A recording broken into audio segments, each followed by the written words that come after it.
الحمد لله وكفى وسلام على عباده الذين اصطفى اما بعد۔ اسلام کی ایک مکمل اور گہری سمجھ کی ضرورت۔ میں بار بار یہ بات کہتا ہوں کہ تفقہ فی الدین یہ مقصد ہے مدارس کا۔ اسلام ایک نظام رحمت ہے، اس کے ہر حکم میں، شریعت کے ہر ہدایت میں، چاہے وہ فرض کے درجے کی ہو، واجب کے درجے کی ہو، یا سنت، نفل اور مستحب کے درجے کی، اس میں انسانوں کی دنیا اور آخرت دونوں کے فائدے، دونوں کی منفعتیں مقصود ہیں۔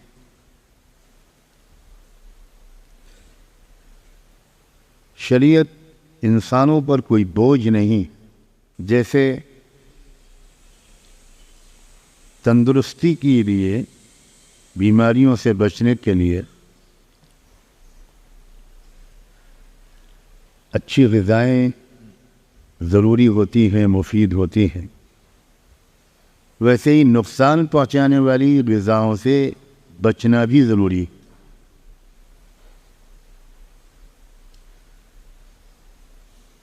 اور نقصان پہنچانے والی غذاؤں سے جب کسی کو روکا جاتا ہے تو وہ اس روکنے کو اپنے ساتھ خیرخواہی ہی سمجھتا ہے، ظلم نہیں سمجھتا۔ ویسے ہی انسانوں کا شفیق پروردگار جب انسانوں کو بہت سے کاموں سے روکتا ہے، جھوٹ سے، بد نظری سے، گندی غیر اخلاقی کاموں سے، فضول خرچی سے، غرور و تکبر و حسد سے، کنجوسی و تنگ نظری سے، اور ان جیسی بہت سی چیزوں سے جب انسانوں کا بہت محبت کرنے والا مالک انسانوں کو روکتا ہے تو یہ انسان کی خیرخواہی کے لیے روکتا ہے۔ اور سمجھدار وہ انسان ہے جو ان پابندیوں کو خوشی کے ساتھ قبول کرے، یہ نہ سوچے کہ بھئی اسلام تو بڑا مشکل ہے، بڑی پابندیاں۔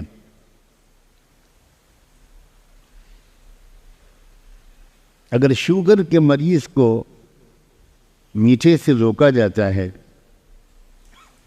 تو وہ برا نہیں مانتا، وہ ممکن حد تک روکنے کی کوشش کرتا ہے، اور خود فائدہ ڈاکٹر کو، حکیم کو نہیں ملے گا، اسی مریض کو ملے گا۔ جن چیزوں سے انسان کو روکا گیا ہے ان سے رکنے کا فائدہ اللہ کو نہیں پہنچے گا، ہمیں پہنچے گا۔ شریعت سراپا رحمت ہے، اول سے آخر تک، اپنی اور پورے سماج کی خیرخواہی کا شاندار مجموعہ ہے شریعت۔ نوجوانی کی عمر میں اکثر نوجوانوں کو یہ محسوس ہوتا ہے کہ بھئی یہ بڑا مشکل ہے، یہ بڑا مشکل ہے، اس گناہ سے رکنا بہت مشکل ہے۔ یہ سمجھائیں، ذہن و دماغ میں بٹھائیں کہ اس کا پھل تم دنیا میں بھی چکھو کہ آخرت میں بھی چکھو، ذرا سی صبر کر لو۔ ہر وہ چیز جس کا دل چاہے ضروری نہیں کہ وہ ہمارے لیے مفید ہو.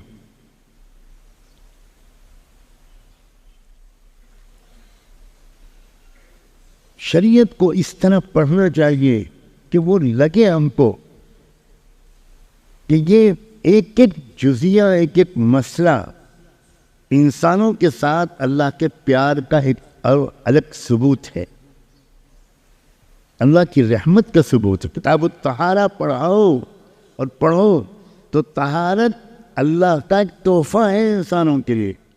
کتاب الاجارہ، کتاب البیوع، کتاب الجنایات، کتاب الحدود، کتاب الصلاۃ، کتاب الزکوٰۃ، کتاب الجہاد، ہر حکم اللہ کی اس محبت کا ثبوت ہے جو اللہ کو اپنے بندوں اور بندیوں سے. یہ حکم اللہ کا، یہ حکم اللہ کا، یہ حکم اللہ کا اس طرح پڑھاتے ہیں کہ ایسا معلوم ہوتا ہے کہ جیسے اللہ تعالیٰ نے انسانوں کو جکڑ رکھا، ان کی آزادی چھین رکھی. خاص طور پر اس زمانے میں جبکہ بے حدود و قیود آزادی کا شوق دنیا کے انسانوں کو آ گیا اور اتنا پروپیگنڈا ہوا ہے آزادی کا کہ اچھے اچھوں کے ذہن میں آنے لگا کہ یار واقعی شریعت نے تو ہم کو بہت پابند کر دیا ہے. میں کہا کرتا ہوں کہ بھئی آزاد ہیں آپ تو دو پیروں پر کیوں چل رہے ہیں؟ جناب کلب کی طرح چلیے، آزاد ہیں آپ آزاد ہیں. کس نے آپ سے کہا ہے کہ آپ دو پیروں پر چلے؟ آپ آزاد ہیں، یہ کپڑے پہننے کو کس نے کہا؟ آزاد.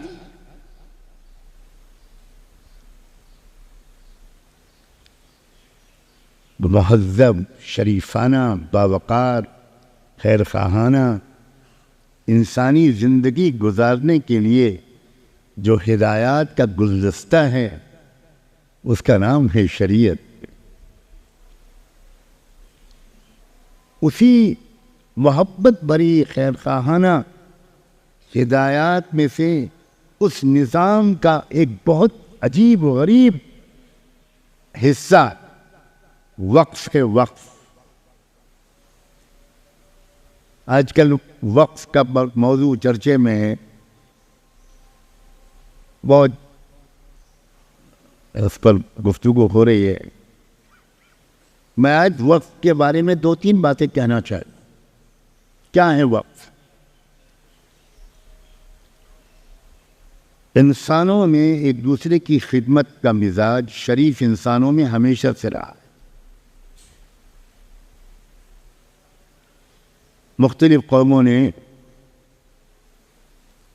سماج کی سیوا اور خدمت خلق کے مختلف طریقے اپنائے. یہ شریف انسان کی فطرت میں ہوتا ہے.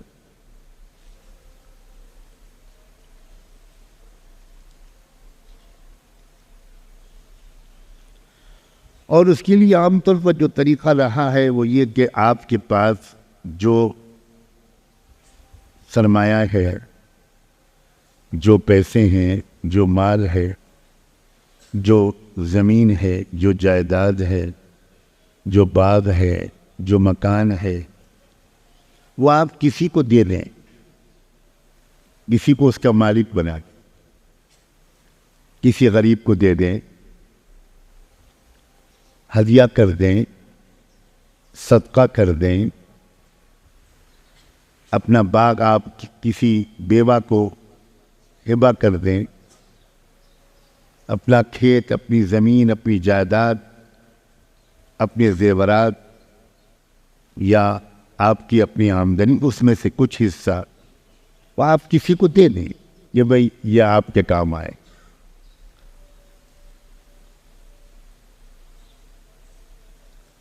اس میں یہ ہوتا ہے، یہ ایک میں فائدے بھی بہت ہے کہ اس آدمی کی ضرورت پوری ہو جاتی،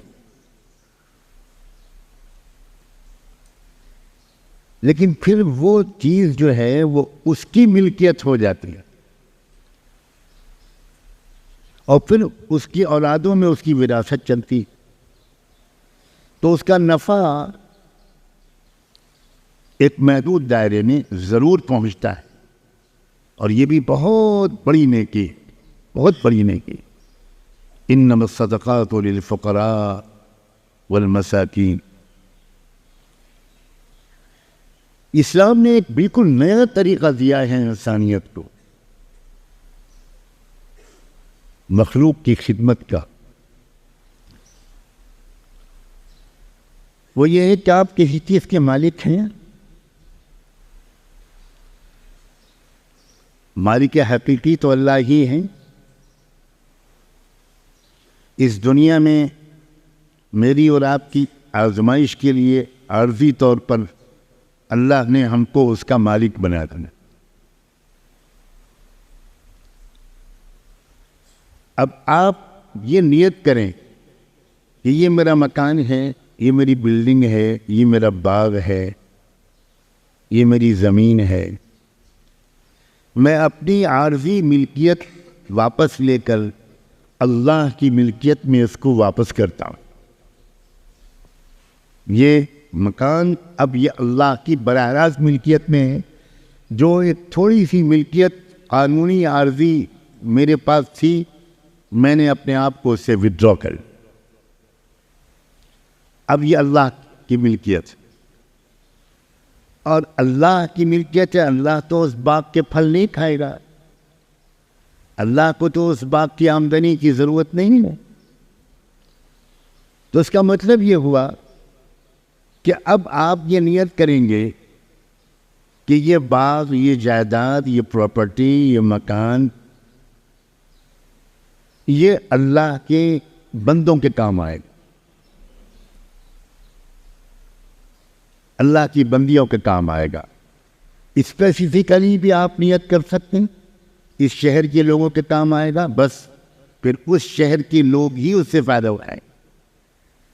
آپ متعین طور پر نیت کر سکتے ہیں کہ بیواؤں کے کام آئے گا، اس علاقے کی بیواؤں کے کام آئے گا، صرف بیواؤں کے کام آئے گا۔ یتیم بچوں کی پرورش اور تعلیم کے لیے آپ نے یہ جائیداد وقف کی ہے، تو پھر آپ کی نیت کے مطابق اس علاقے کے یتیم بچوں ہی کے کام وہ جائیداد قیامت تک جب تک وہ رہے گی، اس کی پیداوار اور آمدنی یتیم بچوں کے کام آئے گی۔ آپ اس کا ایک پیسہ بھی استعمال نہیں کر سکتے۔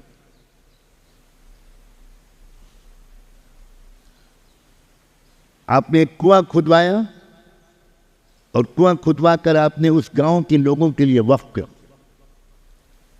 اب گاؤں کے لوگوں کی اجازت سے کوئی باہر کا آدمی آ کر پانی لے لے، وہ الگ بات۔ یہ پچھلے قوموں کے اندر یہ باب نہیں تھا، یہ بڑا اضافہ ہے۔ انسانیت کی ترقی میں بہت بڑا حصہ ہے نظام وقف کا، بہت بڑا حصہ۔ اس وقت تو تفصیلی گفتگو کا موقع نہیں ہے۔ پوری تاریخ بتاتی ہے کہ ہزاروں اسپتال بنے اوقاف کے ذریعے، ہزاروں مدرسے اور ادارے، تربیت گاہیں اور دارالاقامی اور ہاسٹل یہ تعمیر ہوئے اوقاف کے ذریعے۔ مسجدیں بنی اوقاف کی زمینوں پر، ہمارے قبرستان بنے اوقاف کی زمینوں پر۔ لوگوں نے اپنی زمین وقف کی کہ اس زمین میں قبرستان بنایا جائے۔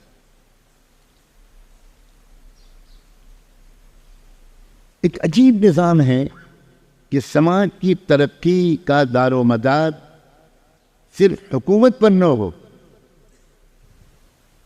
سماج کے شہری اپنی ترقی میں خود حصہ لیں، ان کا کنٹریبیوشن ہو۔ بہت خوبصورت اضافہ ہے۔ اور جب تک مسلمانوں نے یہ رواج باقی رکھا کہ فیاضی اور سخاوت کے ساتھ اللہ کے دیے ہوئے مال کو مختلف شکلوں میں لوگوں کی سہولت کے لیے، آرام و راحت کے لیے، سماج کی ترقی کے لیے اپنی